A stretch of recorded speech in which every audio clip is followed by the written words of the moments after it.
I can reassure the members of the committee that our banking system is sound and that Americans can feel confident that their deposits will be there when they need them. This week's actions demonstrate our resolute commitment to ensure that our financial system remains strong and that depositors' savings remain safe. Now, you didn't answer his last question about OECD and tax treaties.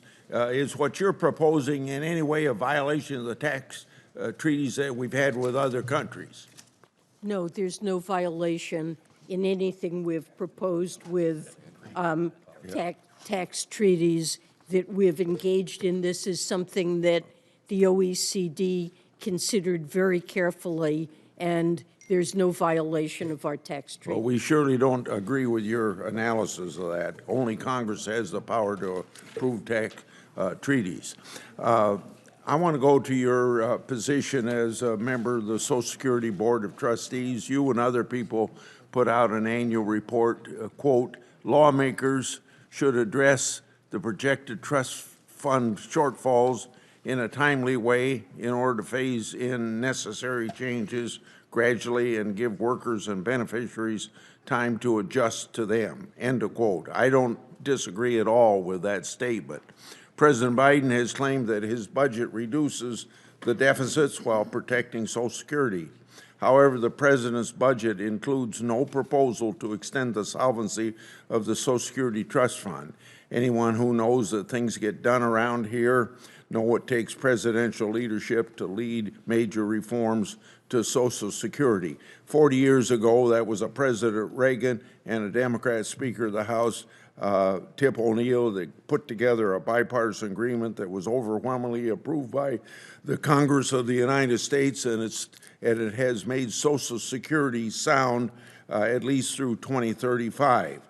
So I assume that you stand by your recommendations that lawmakers act sooner rather than later to shore up Social Security trust funds. So can Congress expect to see the president's proposal to put Social Security on a sound fiscal basis along the same ways, replicating the leadership of President Reagan and Tip O'Neill?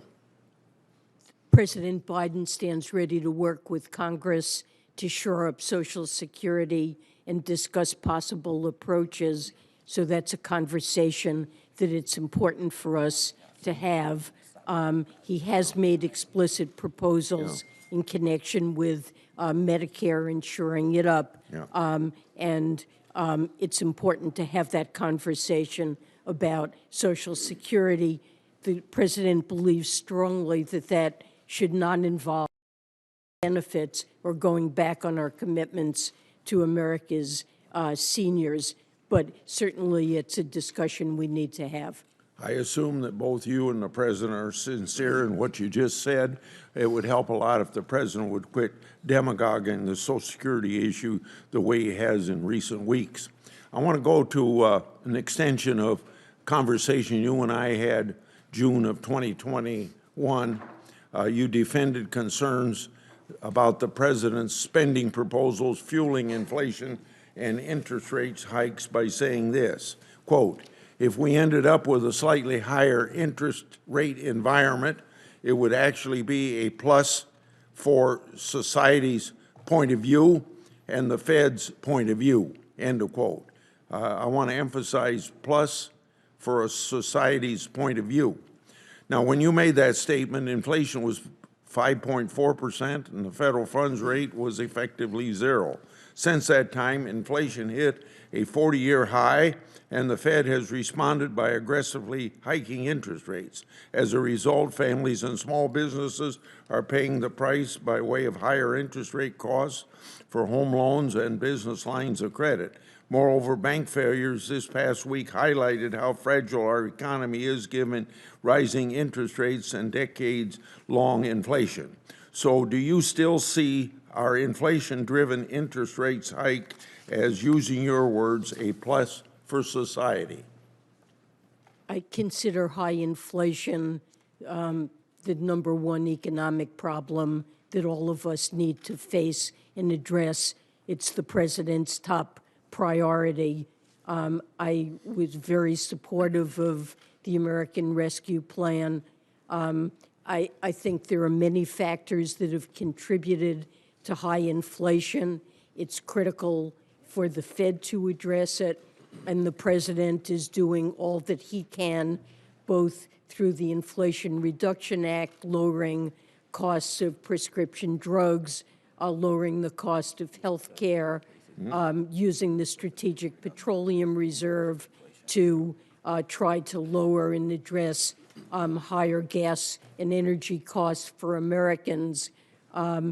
It's critical for us to do what we can to bring inflation down and for the Fed to do its part as well.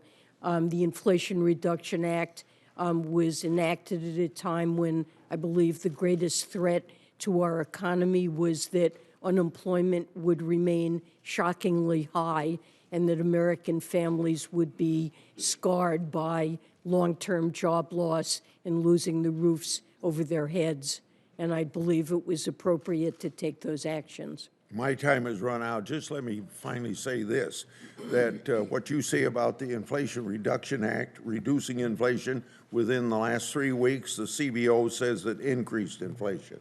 Thank you. Was that it couldn't meet depositors' withdrawal requests. Because their capital was losing value and they were not able to access their capital, and I attribute that to the interest rate hikes that we are seeing in the face of the inflation. Am I wrong in that? Well, my understanding is that the bank, to meet liquidity needs, had to sell assets that it expected to hold to maturity. And given the interest rate increases that have occurred since those assets, including treasuries and government-backed mortgage-backed securities, they had lost market value.